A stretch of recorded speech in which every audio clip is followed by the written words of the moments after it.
नमस्कार दोस्तों, creative maths Marathi इस अपने यूट्यूब चैनल में आप सभी का हार्दिक स्वागत है। आज हम क्या करने वाले हैं कि आज हम देखने वाले हैं 10th स्टैंडर्ड हिंदी। और हिंदी का व्याकरण जो है ये बहुत ही इंपॉर्टेंट पार्ट है।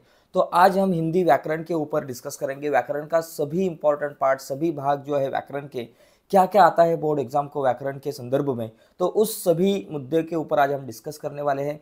व्याकरण के सभी पार्ट आज जो है हम देखने वाले हैं इस व्हिडिओ में। तो यह डिस्कशन आपके लिए बहुत इंपॉर्टंट आहे। तर मित्रांनो, ही आजची चर्चा तुमच्या सगळ्यांसाठी खूप महत्त्वाची आहे। तर पटकन जाऊयात पुढे आणि व्याकरणाचे सगळे घटक आपण बघूयात। आणि त्याचबरोबर ही जी PDF मी तुम्हाला समोर दाखवली, तुम्हाला दिसते कम्प्युटरवरती, या PDF फाईल जी आहे ही कशी डाउनलोड करायची हे सुद्धा तुम्हाला सांगणार आहे शेवटी। कारण ही जर PDF फाईल तुमच्याकडे असेल तर तुमची व्याकरणाची अधिक चांगली तयार होईल। कारण हिंदी व्याकरणामध्ये जर 80 मार्काचा जर तुम्ही पेपर पकडला तर त्याच्यात 14 मार्क जे आहेत, 14 मार्क ते आपल्याला व्याकरणावर आधारित असतात। तर पटकन जाऊयात पुढे, जास्त वेळ न दवडता। पण पुढे जाण्याच्या अगोदर एक छोटीशी रिक्वेस्ट मी करेल मित्रांनो, तुम्ही नवीन असाल आपल्या यूट्यूब चॅनलवर आणि अजूनपर्यंत चॅनल सबस्क्राइब नसेल केला ना, पटकन चॅनल सबस्क्राइब करा। तर बघा मित्रांनो, सगळ्यात पहिला भाग, सबसे पहली एक चीज़ है व्याकरण में, शब्द भेद। देखिए ये शब्द भेद जो है ये 1 अंक को आता है बोर्ड एग्जाम में। तो देखो इसमें क्या है कि सबसे पहले संज्ञा। तो संज्ञा जो है किसे कहते हैं कि देखो, जिस शब्द ने किसी व्यक्ति, वस्तु, प्राणी, स्थान, गुण, भाव आदि के नाम का ज्ञान होता है। मतलब क्या कि समझो नाउन, इसे हम मराठी में नाम कहते हैं और इंग्लिश में नाउन कहते हैं और हिंदी में संज्ञा कहते हैं।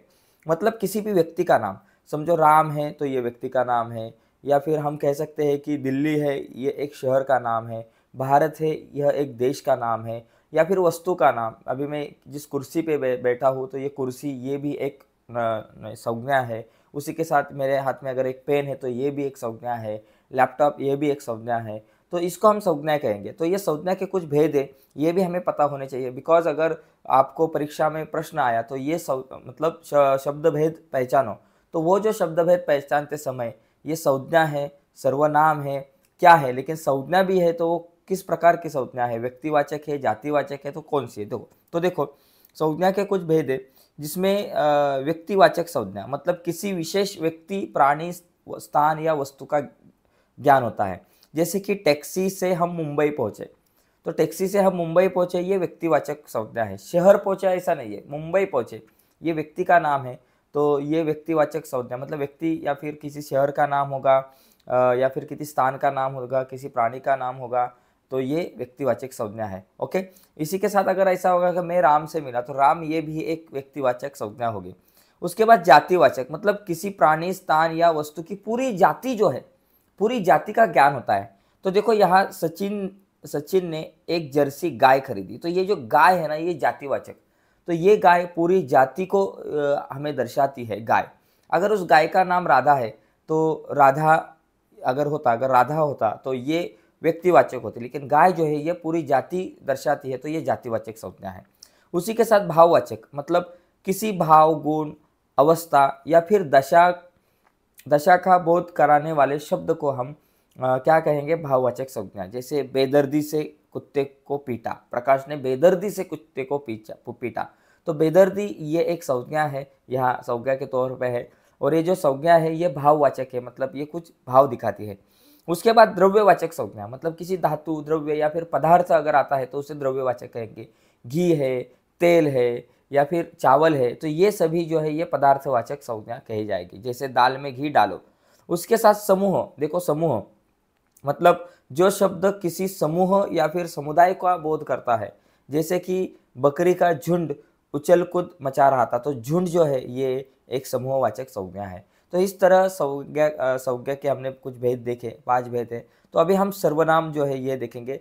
तो सर्वनाम देखो, सर्वनाम मतलब क्या कि सर्वनाम के 6 भेद है। वाक्य में किसी शब्द का प्रयोग किसी संज्ञा के बदले जब किया जाता है, म्हणजेच नामाच्या ऐवजी वापरला जाणारा जो शब्द आहे त्याला आपण सर्वनाम म्हणतो, इंग्लिशमध्ये त्याला प्रोनाउन म्हणतो। म्हणजे सर्वनाम मतलब क्या, जो हमारे संज्ञा है, तो संज्ञा के मतलब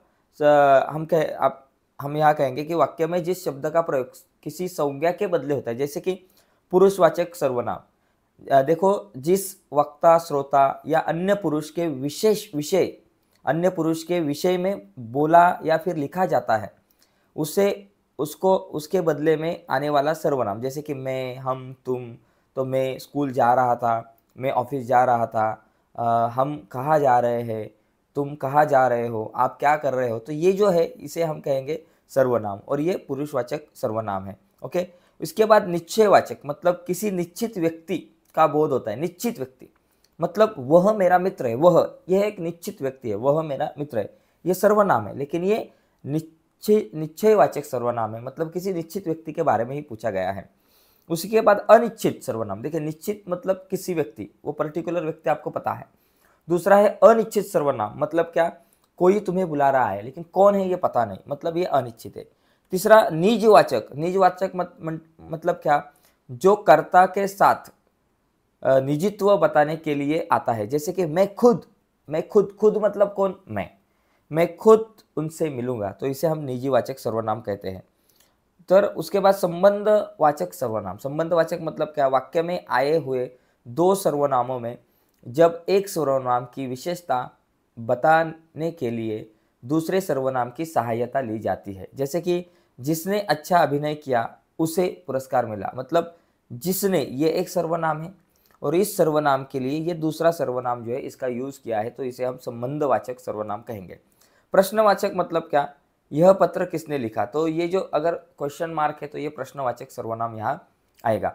तो ये बात ध्यान में रखो, परीक्षा में अगर प्रश्न आया तो डायरेक्टली आपने सर्वनाम लिखा तो भी चलेगा, ठीक है। उसके बाद विशेषण। विशेषण मतलब क्या, देखो सर्वनाम म्हणजे काय, तर नामाच्या ऐवजी वापरला जाणारा शब्द म्हणजे सर्वनाम। आता समजा राम शाळेत जातो हे सर्वनाम आहे, सॉरी हे नाम आहे, त्याच्यामध्ये राम हे नाम आहे, परंतु राम शाळेत जातो आणि तो क्लासलाही जातो। मग या वाक्यामध्ये राम जो आहे तो एक नाम आहे आणि त्या रामाच्या ऐवजी नंतर पुढच्या वाक्यामध्ये तो हा शब्द वापरला आहे, तर तो हे सर्वनाम आहे।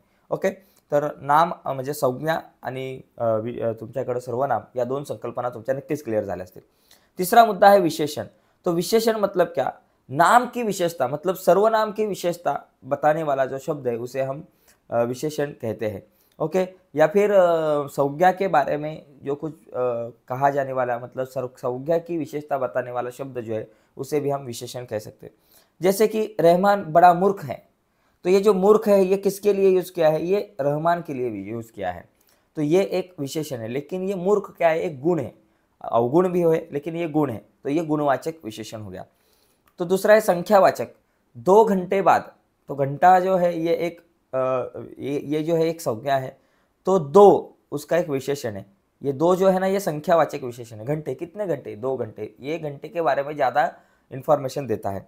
उसके बाद परिणामवाचक विशेषण, मतलब सर्वनाम की मात्रा का बोध करने वाला, मतलब आपकी चाय में, देखो चाय में, देखो आपकी चाय में कितनी चीनी डालो, अभी चीनी डालनी है तो कितनी डालनी है, तो कितनी ये परिणामवाचक है।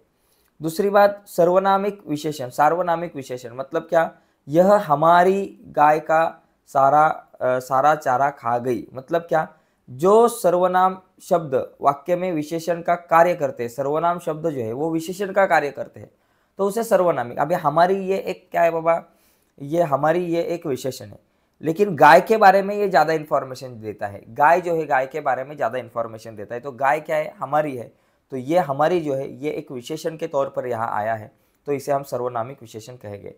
देखो, अगर तुम्हारे रहमान के दोनों हाथ इसी लाठी से तोड़ दिए जाए, तो ये जो रहमान है उसके बारे में ये तुम्हारे ये शब्द ज़्यादा इन्फॉर्मेशन देता है, तो तुम्हारे ये एक ऑलरेडी सर्वनाम है, लेकिन यहाँ ये आया है विशेषण के तौर पर, तो इसे सर्वनामिक विशेषण कहेंगे। लेकिन खाली विशेषण भी आपने लिखा परीक्षा को तो भी चलेगा। उसके बाद है क्रिया। क्रिया मतलब जिस शब्द से क्रिया का बोध होता है, जैसे कि खाना, पीना, उठना, बैठना, उसमें 2 प्रकार की क्रिया है, एक अकर्मक और सकर्मक। मतलब जिस क्रिया का प्रभाव उसके कर्ता पर ही सीमित रहता है। जैसे देखो, मानू खुद स्वर में बोली, मानू दुखी स्वर में बोली, तो ये बोली जो है ये कौन बोली है, मानू बोली है, ये कर्ता बोली है। तो बोली मतलब बोलना, ये एक क्या है बाबा, क्रिया है, तो इसे सकर्मक अकर्मक क्रिया कहेंगे, बिकॉज ये मानू बोल रही है, कर्ता बोल रहा है। मैंने अपने आप को बिस्तर में पाया, पाया मतलब पाना, यह एक क्रिया है, क्रिया, पाना एक क्रिया है, तो ये जो क्रिया है ये मैंने बोली है, मैंने की है, तो इस संज्ञा ने की है, इस कर्ता ने की है, तो हम क्या कहेंगे कि बाबा ये जो है ये अकर्मक क्रिया है। उसके बाद सकर्मक क्रिया मतलब क्या, कि सकर्मक क्रिया की पहचान के लिए क्रिया के साथ क्या, किसे, किसको आदि प्रश्न करने पर उत्तर मिलता है। देखो कुछ दिनों पहले मैंने एक मोबाइल खरीदा। खरीदा, क्या खरीदा, मोबाइल खरीदा। तो ये मैंने, मेरे लिए नहीं है, ये खरीदने के लिए मतलब मोबाइल के लिए, तो मैंने एक मोबाइल खरीदा, ये सकर्मक क्रिया है। उसके बाद क्या है बाबा, गाय को अब तक चारा नहीं दिया। दिया मतलब देना, ये भी एक क्रिया है, लेकिन ये नहीं दिया, गाय को चारा नहीं दिया, ये जो है सकर्मक क्रिया। लेकिन हमें क्रिया मतलब क्या, यही खाली ध्यान में रखना है। क्रिया मतलब क्या, जिस शब्द से क्रिया का बोध होता है किसी भी, तो उसे हम क्रिया कहते हैं। जैसे बोले मतलब बोलना, पाया मतलब पाना, खरीदा मतलब खरीदना, दिया मतलब देना, ये एक क्रिया है। तो आगे जाएंगे अव्यय। अभी एक ध्यान में रखो, अभी हम सबसे पहले एक सवाल देखेंगे, ये जो बोर्ड एग्जाम को आया था कि वाक्य के भेद पहचानो। देखो, निम्नलिखित वाक्य में अधोरेखित शब्द का शब्द भेद पहचानो। देखो, क्या तुम, ये सवाल बोर्ड एग्जाम को आया था, तो ये हमने देखे क्या देखा सबसे पहले, आज हमने क्या देखा सबसे पहले, अगर आपने देखा तो क्या देखा हमने कि व्याकरण शब्द भेद। तो शब्द भेद में ये 4 चीजें हमने देखी। तो ये 4 चीजों में से अभी मुझे बताओ, यहाँ एक सवाल आया है एग्जाम को, ये आप देख सकते हो कि निम्नलिखित वाक्य में अधोरेखित शब्द का शब्द भेद पहचान के लिखो। देखो, क्या तुम कॉलेज में पढ़ रहे हो, पढ़ी हो, तो ये तुम क्या है बाबा, तुम ये सर्वनाम, सर्वनाम, तुम क्या है, सर्वनाम। तो इसे हम क्या कहेंगे, तुम सर्वनाम, मतलब संज्ञा जो है उसके साथ ही आता है, तो तुम ये जो है सर्वनाम है। तो इस तरीके से हम इसे लिख सकते, तुम सर्वनाम है। अगर राधा होती, क्या राधा कॉलेज में पढ़ी है, ऐसा होता, और राधा के नीचे एक अंडरलाइन होती, तो राधा जो है ये संज्ञा है, तो हम संज्ञा लिखते। ओके, तो ये पढ़ी, पढ़ी के नीचे अगर कुछ लाइन होती तो पढ़ी मतलब पढ़ना, पढ़ना ये क्रिया होती, तो हम क्या कहते बाबा, ये क्रिया है। ओके, तो ये एक तो इसे हम क्या कह सकते हैं कि ये बाबा क्रिया है, सर्वनाम तो ये सॉरी ये क्रिया है। तो इस तरीके से सवाल आता है 1 मार्क्स को, तो यहाँ आपको 1 मार्क आराम से मिल सकते हैं। ठीक है, अभी थोड़ा सा आगे जाते हैं, आगे का पार्ट भी हमारे लिए बहुत इंपॉर्टेंट है, हर एक पार्ट इंपॉर्टेंट है। आगे देखो, आगे का पॉइंट है व्याकरण में, क्या है बाबा, अव्यय। अभी ये अव्यय को जरा ध्यान में देखो, अव्यय देखो, अव्यय अव्यय क्या क्या है, अव्यय किस तरह के रहते हैं। देखो, शब्द के 2 भेद है, एक विकारी शब्द और दूसरे अविकारी शब्द। विकारी शब्द को सव्यय कहते हैं और अविकारी शब्द को हम अव्यय कहते हैं। अव्यय अर्थात जिसमें परिवर्तन ना हो, जिसमें कभी भी परिवर्तन नहीं होता, उसे हम अव्यय कहते हैं। और अव्यय के 4 भेद है, और ये भी सवाल हमें आता है। देखो, क्रिया विशेषण अव्यय।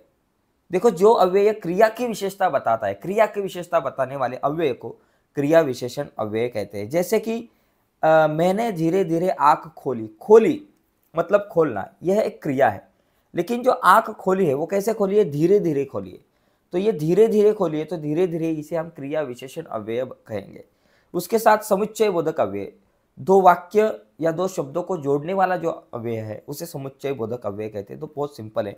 देखो, क्या है कि रहमान ने गाय को मारा क्योंकि उसने दूध नहीं दिया था। देखो, रहमान ने गाय को मारा और उसने दूध नहीं दिया था, ये दोनों वाक्य को क्योंकि जोड़ता है, तो इसे हम क्या कहेंगे, समुच्चय बोधक अव्यय। तीसरा है संबंध बोधक अव्यय।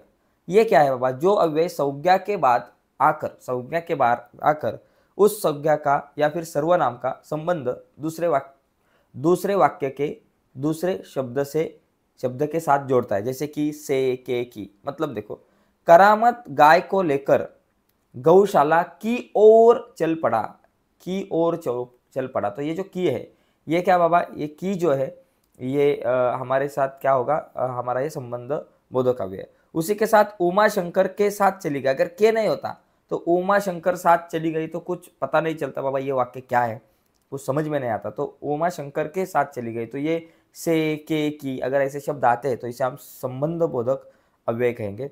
और एक विस्मया बोधक अव्यय, अबे धीरे धीरे चल, तो ये अबे है, अरे वाह, तो इसे हम विस्मय बोधक अव्यय कह सकते हैं।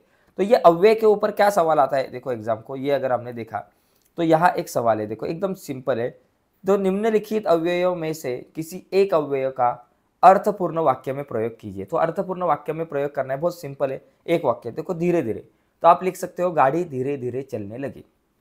ऐसा लिख सकते हो। और नीचे है लेकिन मैं स्कूल जा रहा था लेकिन मेरी बस छूट गई। हो गया।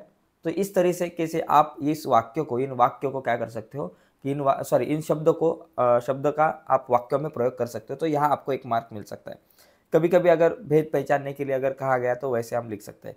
तो ये व्याकरण का एक पार्ट था जो हमने लिखा।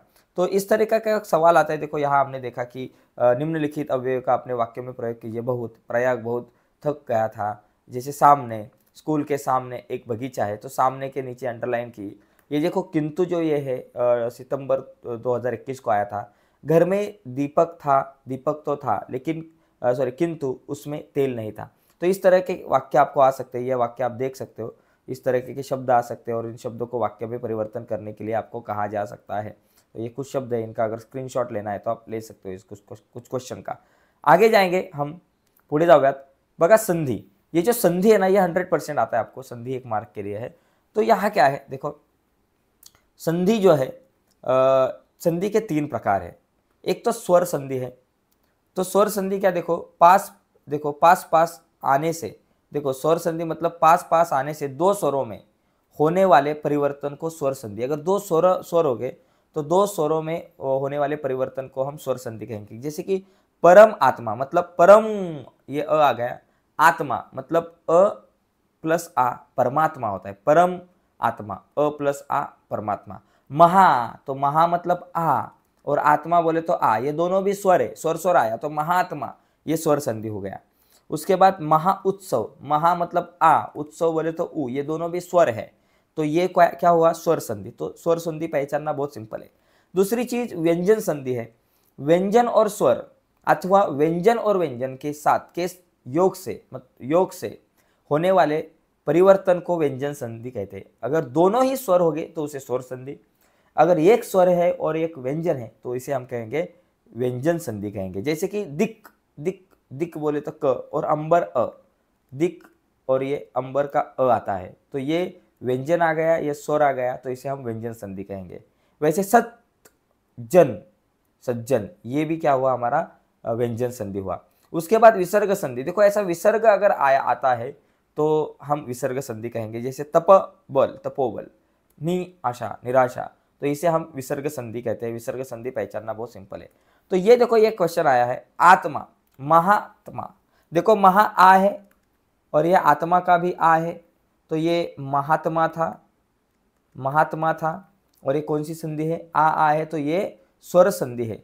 स्वर संधि आपके ध्यान में आया, ये स्वर संधि है। ये क्वेश्चन ये बोर्ड एग्जाम को आया था ये क्वेश्चन। उसके बाद क्या बाबा, दूसरा एक अगर चीज हमने देखी तो क्या है बाबा, दुस्साहस। तो देखो दुस्साहस में हमने ये वर्ड देखा था, दुस्साहस कही तो दुस्साहस नहीं, दुस्साहस। ओके, तो ये जो दुस्साहस है तो इसको हम दुस्साहस को कैसे लिख सकते हैं, देखो दु ऐसे लिख सकते हैं, दुस्साहस को दु ऐसे लिख सकते हैं और उसके बाद साहस, साहस। तो ये कौन सी संधि हो गई, दुस्साहस। अगर इस तरह का अगर शब्द आता है तो इसे हम क्या कहेंगे, विसर्ग संधि कहेंगे। तो ये कौन सी संधि है, तो यहाँ लिखेंगे विसर्ग संधि। तो हो गया भाई, यहाँ आपको 1 मार्क्स मिल सकता है। तो संधि को आपको समझ में लेना बहुत जरूरी है, बहुत इंपॉर्टेंट पार्ट है। संधि के 3 प्रकार है और ये 3 प्रकार आपने अगर समझ लिए तो आपको 1 मार्क आराम से मिल सकता है। आगे का सवाल क्या है बाबा, देखो ये कृति है, ये कुछ क्वेश्चन है और उसके आंसर भी है।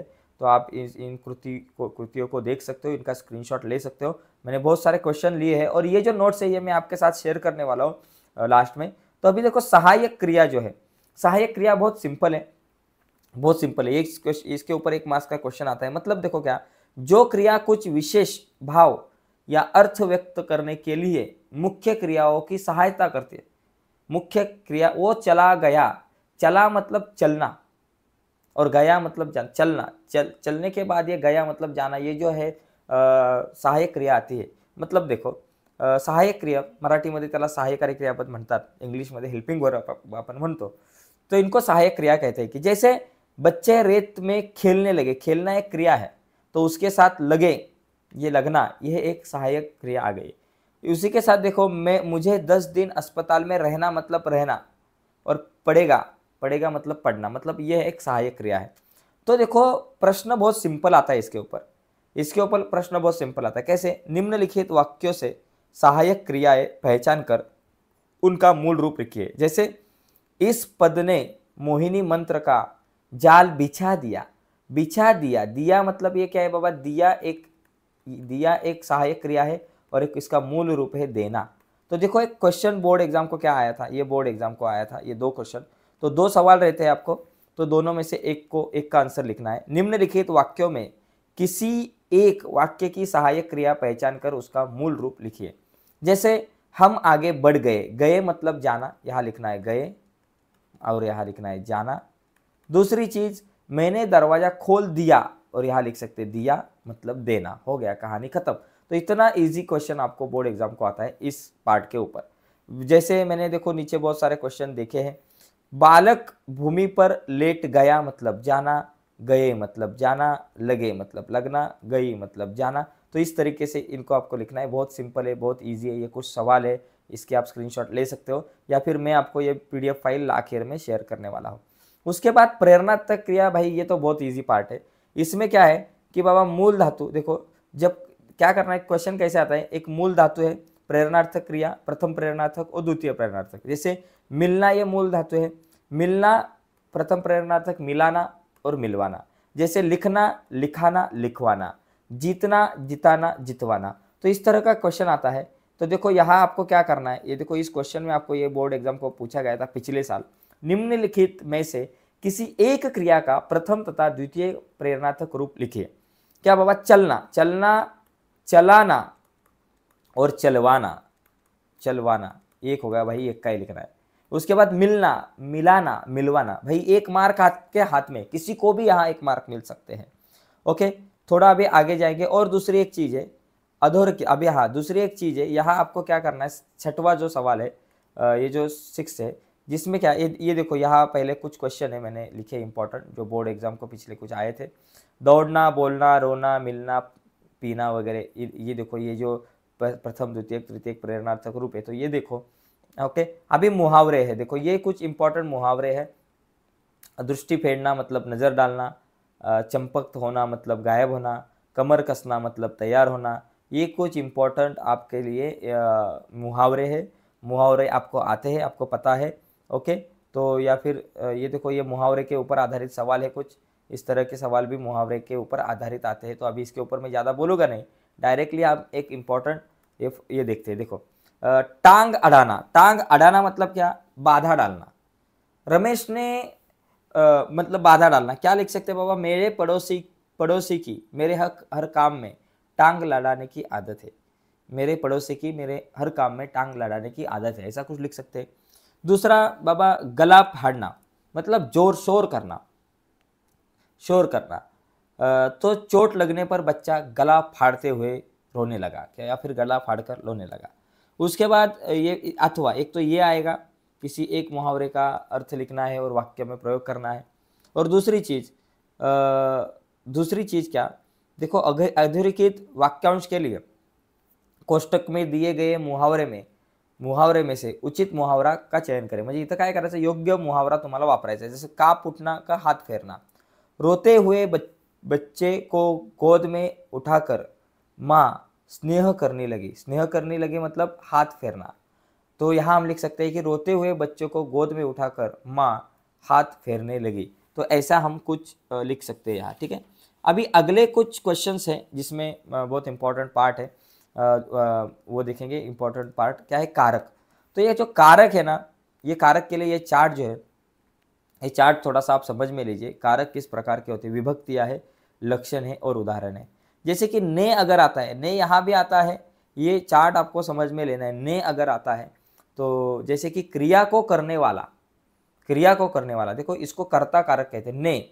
अब देखो पुस्तक ने, सुरेश ने पुस्तक पढ़ी, मतलब ये क्या है, क्रिया को करने वाला। अभी ये जो ने आया है तो सुरेश ने ये आया है, क्रिया को करने वाला है, तो इसे हम क्या कहेंगे, तो इसे हम कहेंगे कर्ता कारक। तो ये कारक जो है, इस कारक को आपको ठीक से समझ में लेना है, बिकॉज ये बहुत ही सिंपल क्वेश्चन है। तो इसे हम सुरेश ने तो ये कर्ता कारक। को अगर आता है कर्म को, ये कर्म को जिस पर क्रिया का प्रभाव पड़ता है, जैसे पुत्र को, पिता ने पुत्र को बुलाया, ये जो बुलाया जो क्रिया है उसका प्रभाव किसके ऊपर पड़ा है, पुत्र के ऊपर, बिकॉज पुत्र आने वाला है। तो इसे हम कर्म एक कर्ता हो गया, फिर कर्म, नाम से ये सब, इसको कर्म हम कैसे कि पुत्र को, इसको हमको अगर आया तो कर्म को कर्म कारक ये हो गया। फिर उसके बाद करण कारक, मतलब क्या, से अगर आता है तो से यहाँ करण में भी आता है और अपादान में भी आता है। लेकिन यहाँ देखो क्रिया के साधन के अर्थ में, क्रिया के साधन के अर्थ में, मतलब हम आंख से देखने लगे, देखने की जो क्रिया है इसका साधन क्या है, आंख है, तो आंख से, तो ये जो है ये करण कारक हो गया।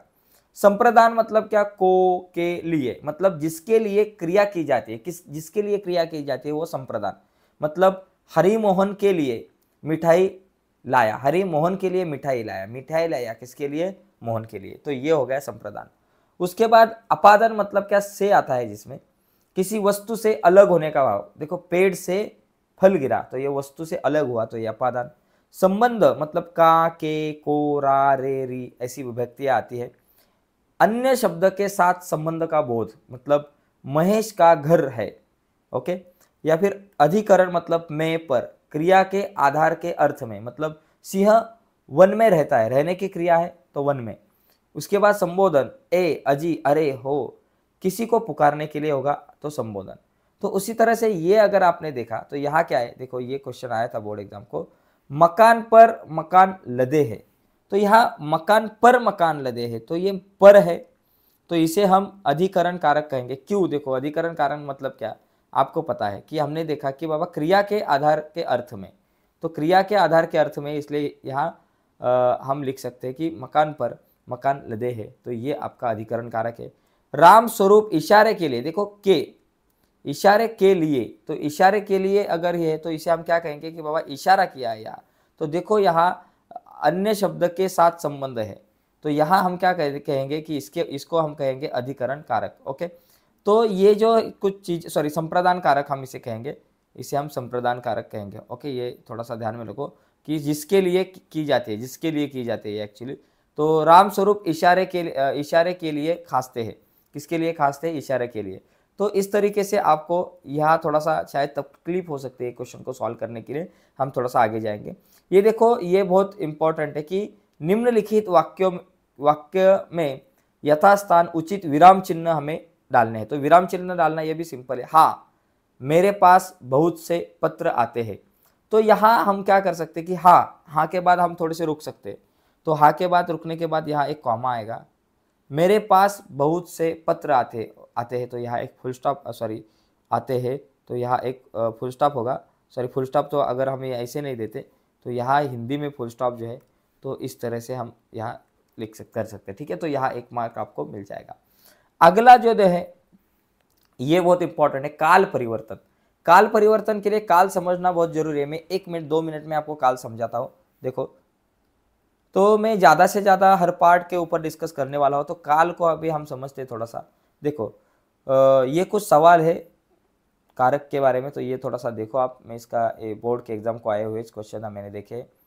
तो आगे देखो विराम चिन्ह में के ऊपर भी हमने अभी डिस्कस किया, ये इंपॉर्टेंट कुछ सवाल है। उसके बाद काल परिवर्तन, देखो काल परिवर्तन अगर देखा तो सामान्य वर्तमान काल मतलब क्या, वो खाता है, वो पीता है, जाता है, ये करता है, वो करता है। सामान्य भूतकाल मतलब उसने खाना खाया, उसने चाय पी, ओके। सामान्य भविष्यकाल मतलब वो खाना खाएगा, वो चाय पिएगा, ओके। अपूर्ण वर्तमान काल मतलब क्या बाबा, कि क्रिया चालू है, क्रिया क्या है बाबा तुम्हारी, चालू है, मतलब राम फल खा रहा है, मैं गणित सिखा रहा हूँ, वो पढ़ाई कर रहे हैं, क्रिया चालू है। अपूर्ण भूतकाल मतलब क्रिया चालू थी, ओके, क्रिया कंटिन्यू मतलब क्रिया शुरू थी, मतलब वह फल खा रहा था, वो पढ़ाई कर रहा था। उसके बाद अपूर्ण वर्तमान, सॉरी ये क्या है, पूर्ण वर्तमान काल, भविष्य काल जो है वो अपूर्ण भविष्य काल के ऊपर कभी भी, या फिर पूर्ण भविष्य काल जो यहाँ हिंदी में नहीं है। तो अपूर्ण वर्तमान काल मतलब क्या, राम ने फल खाया है। उसके बाद पूर्ण भूतकाल मतलब राम ने फल खाया था, इतना ही है। तो यहाँ एक चीज ध्यान में रखो, यहाँ आपको क्या करना है, मानू को ससुराल पहुंचाने में जाता हूँ मतलब देखो सामान्य भविष्य काल मतलब मैं जाऊंगा, ऐसा आएगा। भविष्य काल का क्या रहता है कि बाबा भविष्य काल क्या होता है, देखो यहाँ देखो, वो खाएगा, पिएगा, जाएगा, तो मैं जाऊंगा, ये हो गया सामान्य भविष्य काल। दूसरी चीज, दोनों ही देर तक फूट फूट कर रोते रहे। अपूर्ण भूतकाल, दोनों अपूर्ण, अपूर्ण भूतकाल क्या रहता है कि बाबा अपूर्ण भूतकाल मतलब राम फल खा रहा था, चाय पी रहा था, क्या कर रहा था, तो यहाँ क्या फूट फूट कर रो रहे थे, ऐसे हम लिख सकते हैं अपूर्ण भूतकाल। अगर अपूर्ण वर्तमान काल होता तो रो रहे हैं ऐसा आता था, तो यहाँ अपूर्ण भूतकाल है तो दोनों ही देर तक फूट फूट कर रो रहे थे ऐसा आएगा। वे पुस्तक शांति से पढ़ते हैं, पूर्ण वर्तमान काल, शांति से, उन्होंने पुस्तक शांति से पढ़ा है ऐसा आएगा। ओके, तो इनको थोड़ा सा ध्यान में रखो। और कुछ सवाल मैंने ऑलरेडी यहाँ दिए हैं काल के ऊपर आधारित, तो इन सवालों को देखिए। काल में काल परिवर्तन के आधार पर कुछ सवाल है। ओके, तो इसका मैं PDF आपको आखिर में शेयर करता हूँ। उसके बाद वाक्य भेद है, देखो वाक्य भेद है, वाक्य भेद में भी कुछ इंपॉर्टेंट पार्ट है, तो यहाँ देखो वाक्य भेद, ये भाग भी बहुत सिंपल है। देखो वाक्य भेद क्या है बाबा, अर्थ के आधार पर और रचना के आधार पर ऐसे वाक्य भेद दो है। तो अर्थ के आधार पर 8 वाक्य भेद है। जैसे विधानार्थी वाक्य, जिसी वाक्य में किसी क्रिया के होने या करने की सूचना हो उसे विधानार्थी मतलब विधानार्थी बाबा। लिखने के पहले हमने पढ़ना शुरू किया, 2 मिनट में गाड़ी आकर दरवाजे पर लग गई और यहाँ सर्दी अच्छी है, जिसे हम विधानार्थी वाक्य मराठी में कहते हैं। विधानार्थी वाक्य सरळ साधं असतं, त्याच्यामध्ये काय जास्त हे नसतंय बघा। पुढचं निषेधार्थक वाक्य, निषेधार्थक म्हणजे काय बाबा, नकारार्थक वाक्य, नकारार्थक। ओके, जिस वाक्य में किसी बात के न होने म्हणजे नकारार्थी वाक्य, निषेधार्थ म्हणजे नकारार्थी। पहले हमें उदर की चिंता नहीं थी, नकारात्मक हो गया निषेधार्थक। फूल अपना प्रतिबंध नहीं बचेगा, फूल अपना प्रतिबंध नहीं बचेगा, तो यहाँ नहीं आया और यहाँ भी नहीं आया, तो ये निषेधार्थक वाक्य है। बहुत आसान है निषेधार्थक वाक्य समझ में लेना। प्रश्नार्थक, जिसमें प्रश्न है वो प्रश्नार्थक वाक्य है। आज्ञार्थक, जिस वाक्य से आज्ञा की गई है, बाबा तुम चले जाओ, तुम यहाँ आओ, तुम चाय पियो, तुम लिखो, तुम पढ़ो, इस तरह के वाक्य जो है आज्ञा की होगी तो आज्ञार्थी वाक्य होगा। इच्छा दर्शक, अगर जिस वाक्य में इच्छा व्यक्त की है, देखो ऐसा काम करो कि देखने वाले देखते ही रह जाए। मानो दीदी आप सदा सुखी रहो, ये इच्छा व्यक्त की गई है। प्रभु आपकी कामना पूरी करे, यहाँ भी इच्छा है, तो ये इच्छा दर्शक। संदेह दर्शक शब्द, जहाँ संदेह व्यक्त किया जाता है, एकदम सिंपल है। देखो अर्थ तो शायद मेरी कविताओं में आपको मिल जाएगा, ये इच्छा है। शायद गरीब भूख की, शायद ये भी संदेह दर्शक है, संदेह है, शायद है, संदेह दर्शक शायद आया, तो शायद गरीब भूख की लाचारी से श्रम करता है। मानू के ससुराल वाले चिक व शीत लपाटी की प्रतीक्षा कर रहे होना, ये भी संदेह दर्शक शब्द है, तो यहाँ संदेह दर्शक वाक्य होगा। संकेतार्थक वाक्य मतलब क्या, जिस वाक्य में संकेत या अपेक्षा का बोध होता है। देखो अगर गाय दूध नहीं देगी तो इसका क्या करेंगे, अगर मगर, संकेतादर्शक। देखो अपेक्षा की गई है, क्या करोगे वगैरह। चुपचाप पड़ा रहूंगा तो कोई मिलने वाला तंग नहीं करेगा। ओके, तो कोई मिलने वाला तंग नहीं करेगा, तो ये संकेतार्थक वाक्य है। विस्मयार्थक वाक्य, देखो ये विस्मयार्थक वाक्य बहुत सिंपल है। अगर ऐसी तरह से विस्मयाबोधक चिन्ह आया तो इसे विस्मयार्थक वाक्य कहेंगे। आहा, वाहा, अच्छा, तो ये हो गया विस्मयार्थक वाक्य। तो ये वाक्य जो है पहचानना बहुत ईजी है। तो और दूसरा है रचना के आधार पर 3 भेद है। एक तो सरल वाक्य, रात के समय लोग अपने घरों में सो जाते हैं, उनका लिखा हुआ चेहरा मुरझा गया। सामाजिक समता का प्रश्न अहिंसा के मार्ग से सुलझेगा। मतलब जिस वाक्य में एक ही मुख्य क्रिया हो, मुख्य क्रिया एक ही है। रात के समय लोग अपने घरों में सो जाते हैं, तो एक ही क्रिया है। मुरझा गया एक ही क्रिया है, तो इसे हम सरल वाक्य कहेंगे। संयुक्त वाक्य मतलब क्या है बाबा, संयुक्त वाक्य में 2 या 2 से अधिक सरल वाक्य समुच्चय बोधक को और, परंतु, किंतु, तथा आदि अगर ऐसे शब्द हो गए तो संयुक्त वाक्य। जैसे कि बाबा देखो हेमंत ऋतु बीत गई तथा, ये हो गया संयुक्त वाक्य। बाबूजी खुद इम्पाला का प्रयोग न के बराबर करते थे, और यहाँ और आया, ये संयुक्त वाक्य हो गया। और उसी के साथ परंतु आया, ये भी वाक्य जो है वो संयुक्त वाक्य होगा। इस तरह के अगर शब्द आते होंगे 2 वाक्य को जोड़ने के लिए, तो इसे हम संयुक्त वाक्य कहेंगे। और उसी के साथ और एक वाक्य का एक मिश्र वाक्य। देखो जिस वाक्य में एक प्रधान और शेष आश्रित उपवाक्यों में उपवाक्य हो, मतलब एक प्रधान है और दूसरा एक शेष आश्रित उपवाक्य हो, उसे मिश्र वाक्य कहेंगे। जैसे कि मैं वह सौगंध नहीं बोलूंगा जो मेरा संस्कार बन गए। ओके, ये मैं वह सौगंध नहीं बनूंगा और दूसरा है जो मेरा संस्कार बन गए। संतरी को जैसा कहा था उसने वैसा ही किया। तो इस तरह के वाक्य जो है इसे मिश्र वाक्य कहते हैं। तो अभी कुछ सवाल है। भारतीय चरित्र के पवित्र होते, भारतीय चरित्र के पवित्र होते, ये मिश्र वाक्य है। देखो बादल आ गए किंतु आया, तो इसे हम संयुक्त वाक्य कहेंगे। आंख खुली तो मैंने स्वयं को बिस्तर पर पाया, आंख खुली तो मैंने स्वयं को बिस्तर पे पाया, तो जो है तो ये मिश्र वाक्य हो गया। तो देखो यहाँ कुछ क्वेश्चन है बोर्ड एग्जाम में आए थे। निम्नलिखित वाक्य का रचना के आधार पर भेद देखो रचना के आधार पर उन्होंने कहा है मोटे तौर पर दो वर्ग किए जा सकते हैं। तो ये कौन सा है? मोटे तौर पर तो ये सरल वाक्य हुआ। ओके, मोटे तौर पर दो वर्ग किए जा सकते हैं। ओके, अभी देखो निम्नलिखित वाक्य में से किसी एक वाक्य का अर्थ के आधार पर सूचनानुसार हमें परिवर्तन करना है। तो यहाँ देखो परिचय के बिना किसी को दाखिल करना चाहिए, तो ये निषेधार्थक, मतलब यहाँ ना आना चाहिए, ये निषेधार्थक वाक्य है।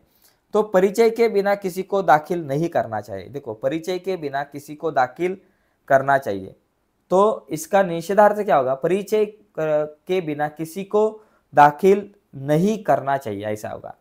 यहाँ निषेधार्थ, यहाँ भी निषेधार्थ वाक्य करना है।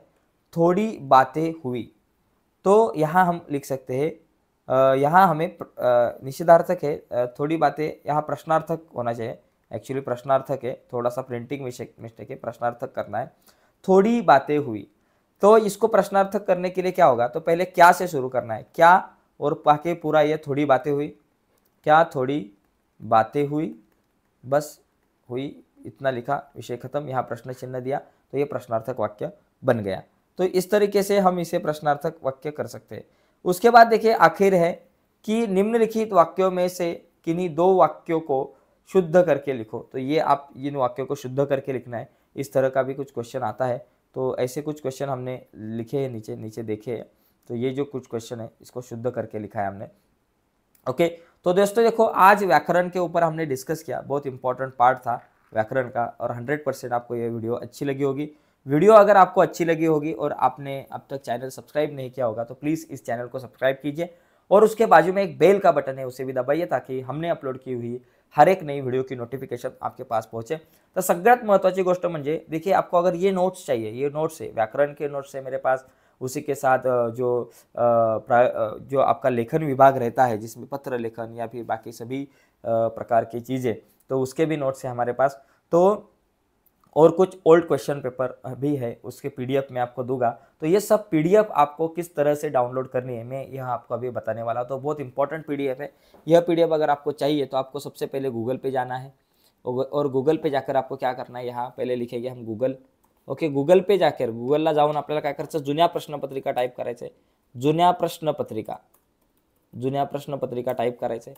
आणि जुन्या प्रश्नपत्रिका टाईप केल्यानंतर इथं बघा 10वी बोर्ड परीक्षा जुन्या प्रश्नपत्रिकावर क्लिक होईल, तो इथं सगळ्या नोट्स मिळतील। आणि खाली आलात तुम्ही अशा प्रकारे, अगर आप ऐसे नीचे आए तो यहाँ देखो मराठी है, इंग्लिश है, हिंदी है। तो हिंदी के ऊपर हम क्लिक करेंगे। हिंदी के ऊपर क्लिक करने के बाद आपको सभी चीज़ें मिलेगी, हिंदी की 3 चीज़ें। तो नोट्स के ऊपर क्लिक करने के बाद सभी नोट्स आपको मिलेंगे। तो देखो यहाँ बहुत सारे नोट्स है। नीचे अगर आए तो देखो अपठित गद्यांश, अपठित पद्यांश, गद्यांश, पठित पद्यांश, पूरक गद्यांश, पूरक पद्यांश, संपूर्ण व्याकरण, संपूर्ण लेखन विभाग। तो आपको जो चीज़ चाहिए उसके ऊपर क्लिक करके आप ये नोट्स डाउनलोड कर सकते हो, और उसी के साथ क्वेश्चन पेपर है, वीडियो भी है। तो ये सब चीज़ें आप यहाँ इस हमारी वेबसाइट पे जाकर देख सकते हो। ठीक है, तो दोस्तों अभी के अभी आप हमारे वेबसाइट पे जाइए और वेबसाइट पर जाकर ये चीज़ें देखिए। सबसे पहले लिखिए जुन्या प्रश्नपत्रिका लिहा, आणि त्यानंतर या सगळ्या गोष्टी तुम्ही नक्कीच डाउनलोड करू शकता। ठीक आहे, तर आजच्या या चर्चेमध्ये आपण इथंच थांबूयात। नक्कीच व्हिडिओ आवडले असेल तर व्हिडिओला लाईक करा, नवीन असाल आपल्या यूट्यूब चॅनलवर आणि अजूनपर्यंत आपला चॅनल सबस्क्राईब नसेल केला तर आत्ताच आपला चॅनल सबस्क्राईब करा, आणि त्या बाजूला असलेलं बेलचं बटन दाबायला विसरू नका। आणि जाता जाता एक महत्त्वाची गुड न्यूज तुम्हाला सांगून जातो, कारण ती सुद्धा खूप इम्पॉर्टंट आहे। तर बघा मित्रांनो, काय आहे एक महत्त्वाची गुड न्यूज, की बघा आपल्याला इंग्लिश विषय, गणित विषय खूप अवघड जातो, मॅथमॅटिक। तर गणित मराठी मीडियमच्या मुलांसाठी सांगतोय मी. तर गणितामध्ये बघा आपल्याला आता हिंदीचा आपला पेपर झाल्यानंतर लगेच गणिताचा पेपर आहे आणि दिवस खूप कमी आहे आणि कमी दिवसात जास्तीत जास्त अभ्यास करण्यासाठी आपल्याला महत्त्वाच्या प्रश्नांची तयारी करणं गरजेचं आहे. यूट्यूबवरती सुद्धा सगळ्या गोष्टी आपण व्हिडिओ बघायला जातो, परंतु यूट्यूबवर सगळ्या व्हिडिओ आपल्याला व्यवस्थित एका सिस्टमॅटिक लाईनमध्ये मिळत नाही. त्यामुळे एका प्रकरणाची व्हिडिओ शोधायला आपल्याला खूप टाईम लागतो. मग त्यासाठी एक ॲप आपण बनवला आहे. त्या ॲपचं नाव आहे क्रिएटिव्ह मॅथ मराठी, हेच ॲपचं नाव आहे. आणि या ॲपवर तुमच्यासाठी एक कोर्स बनवला आहे. तर हा जो कोर्स आहे, हा कोर्स बनवला आहे. या कोर्समध्ये काय आहे, तर प्रत्येक प्रकरणावर गणित भाग 1 च्या 2च्या प्रत्येक प्रकरणावर 3 ते 4 व्हिडिओज आहेत. या व्हिडिओमध्ये काय आहे, आत्तापर्यंत बोर्डाच्या परीक्षेला आलेल्या सगळ्या महत्त्वाच्या प्रश्नांवर या व्हिडिओमध्ये चर्चा केलेली आहे आणि काही नोट्ससुद्धा आहे. त्यामुळं तुम्ही हा जो कोर्स आहे हा परचेस करा. या कोर्सची प्राईस 499 रुपये, पण सध्या खूप मोठी ऑफर आहे आणि या ऑफरने तुम्हाला हा कोर्स फक्त 99 रुपयाला मिळणार आहे. त्याच्यामुळे हा कोर्स तुम्ही परचेस करा. फक्त 99 रुपयाला तुम्हाला हा कोर्स मिळणार आहे. इंग्रजीचा ऑफर आहे, तर ती ऑफर संपण्याच्या आत तुम्ही 99 रुपयाला परचेस करू शकताय. ठीक आहे. तर मित्रांनो, आजच्या चर्चेमध्ये इथेच थांबूयात. तर नक्कीच तुम्ही हा कोर्ससुद्धा परचेस करा आणि त्याचबरोबर काही नोट्स डाउनलोड कशा करायच्या ते तुम्हाला मला सांगितले, तर त्या प्रकारे तुम्ही नोट्स डाउनलोडसुद्धा करा. ठीक आहे मित्रांनो, आजच्या चर्चेमध्ये इथेच थांबूयात. बाय सर्वांना, धन्यवाद.